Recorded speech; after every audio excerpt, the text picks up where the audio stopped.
Now, you already met one another on the limo ride over, so let me introduce myself. I'm Cave Johnson. I own the place. That eager voice you heard is the lovely Carolyn, my assistant. Rest assured, she has transferred your honorarium to the charitable organization of your choice. Isn't that right, Carolyn?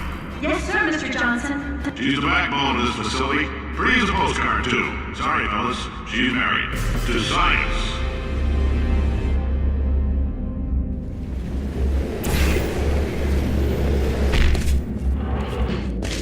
There's 1,000 tests performed every day here in our enrichment spheres. I can't personally oversee every one of them, so these pre-recorded messages will cover any questions you might have and respond to any incidents that may occur in the course of your science adventure.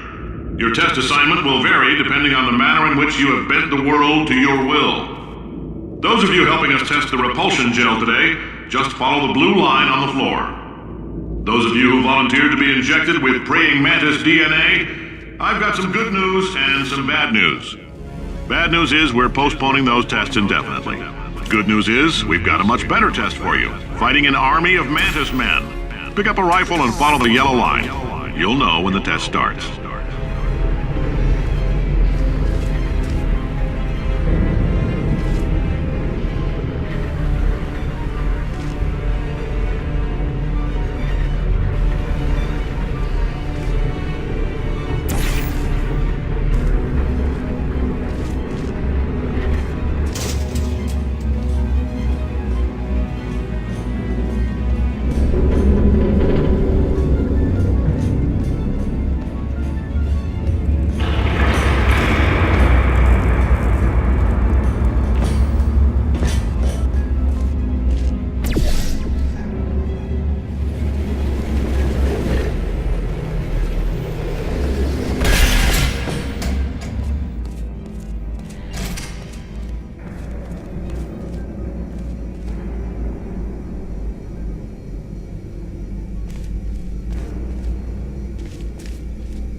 They say great science is built on the shoulders of giants. Not here. At Aperture, we do all our science from scratch. No hand-holding.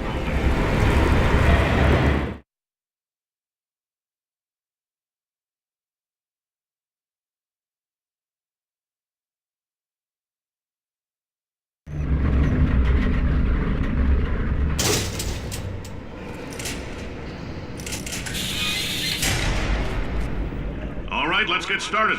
This first test involves something the lab boys call Repulsion Gel. You're not part of the control group, by the way. You get the gel. Last poor son of a gun got blue paint. All joking aside, that did happen. Broke every bone in his legs. Tragic, but informative. Or so I'm told.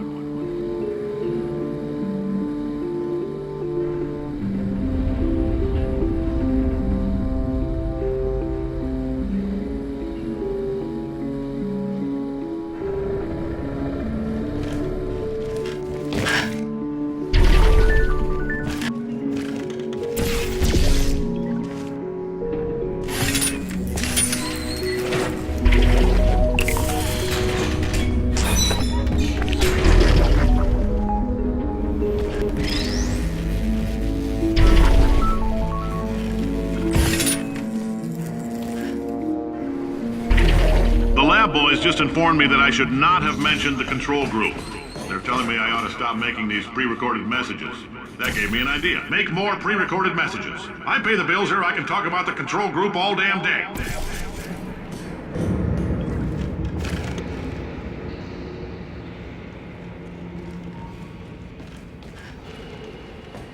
For this next test, we put nanoparticles in the gel.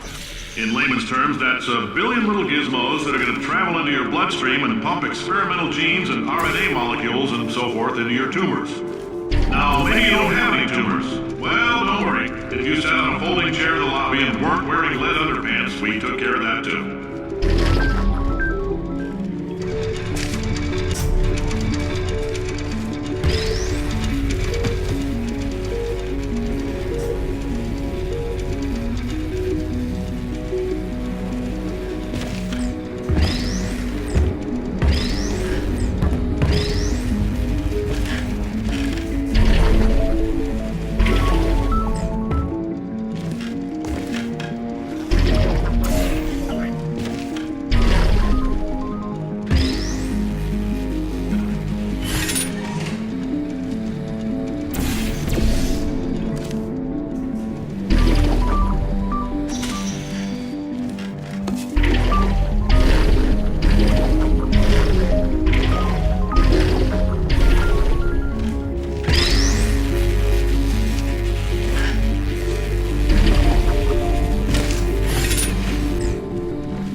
In case you got covered in that repulsion gel, here's some advice the lab boys gave me.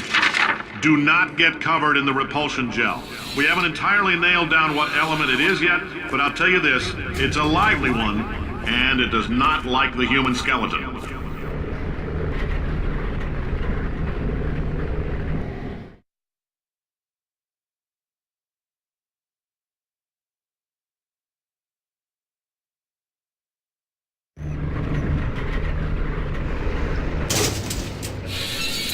All these science spheres are made of asbestos, by the way. Keeps out the rats. Let us know if you feel a shortness of breath, a persistent dry cough, or your heart stopping, because that's not part of the test. That's asbestos. Good news is the lab boys say the symptoms of asbestos poisoning show a median latency of 44.6 years. So if you're 30 or older, you're laughing. Worst case scenario, you miss out on a few rounds of canasta. Plus, you forwarded the cause of science by 3 centuries.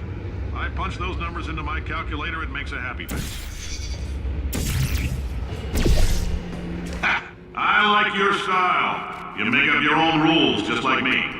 Bean Counter said I couldn't fire a man just for being in a wheelchair. Did it anyway. Ramps are expensive.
That coffee we gave you earlier had fluorescent calcium in it so we can track the neuronal activity in your brain.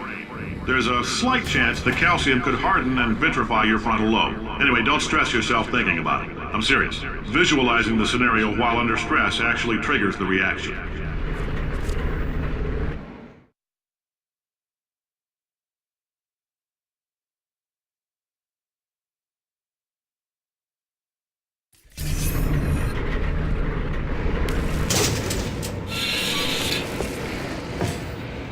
Now, if you're part of control group Kepler-7, we implanted a tiny microchip about the size of a postcard into your skull. Most likely you've forgotten it's even there. But if it starts vibrating and beeping during this next test, let us know. Because that means it's about to hit 500 degrees, so we're going to need to go ahead and get that out of you pretty fast.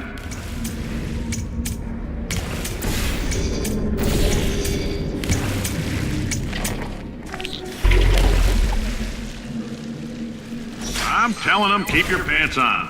All right, this next test may involve trace amounts of time travel. So, word of advice, if you meet yourself on the testing track, don't make eye contact. Lab boys tell me that'll wipe out time.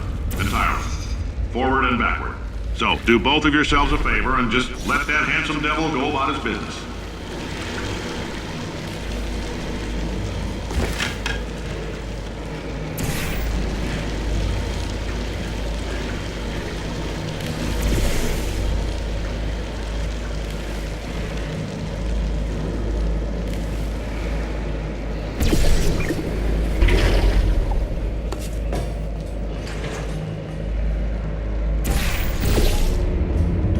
If you're hearing this, it means you're taking a long time on the catwalks between tests.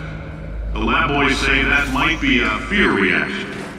I'm no psychiatrist, but coming from a bunch of eggheads who wouldn't recognize the thrill of danger if it walked up and snapped their little pink bras, that sounds like projection.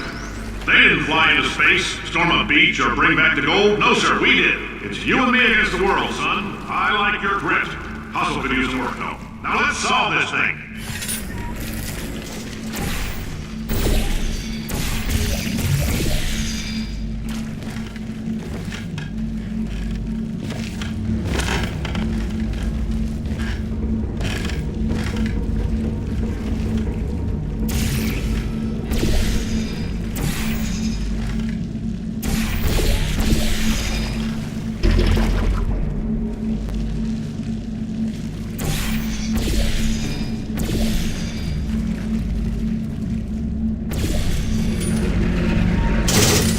Isn't about why, it's about why not. Why is so much of our science dangerous? Why not marry safe science if you love it so much? In fact, why not invent a special safety door that won't hit you on the butt on the way out because you are fired? Now you test subject, you're doing fine. Yes, you, box your stuff, out the front door, parking lot, car, goodbye.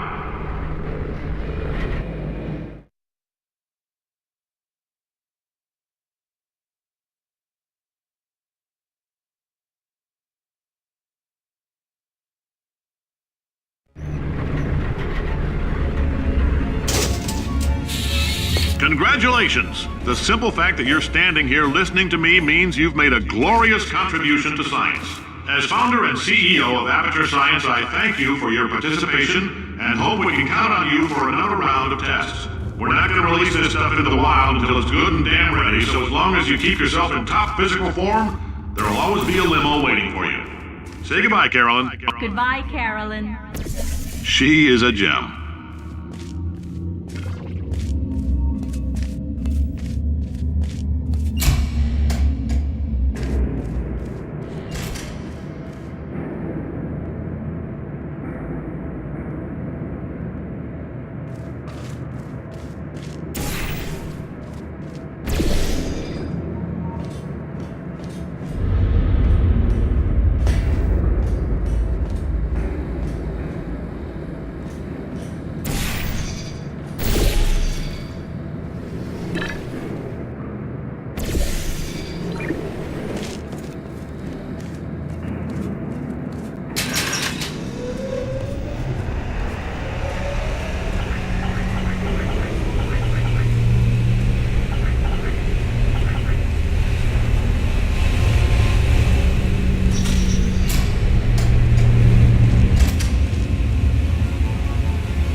Greetings, friend. I'm Cave Johnson, CEO of Aperture Science.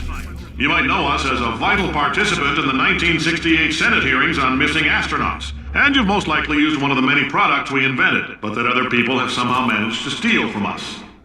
Black Mesa can eat my bankrupt... Sir, the testing? Right. Now you might be asking yourself, Cave, just how difficult are these tests? What was in that phone book of a contract I signed? Am I in danger? Let me answer those questions with a question. Who wants to make $60? Cash. You can also feel free to relax for up to 20 minutes in the waiting room, which is a damn sight more comfortable than the park benches most of you were sleeping on when we found you. So, welcome to Aperture. You're here because we want the best, and you're it. Nope. Couldn't keep a straight face. Anyway, don't smudge up the glass down there. In fact, why don't you just go ahead and not touch anything unless it's test related.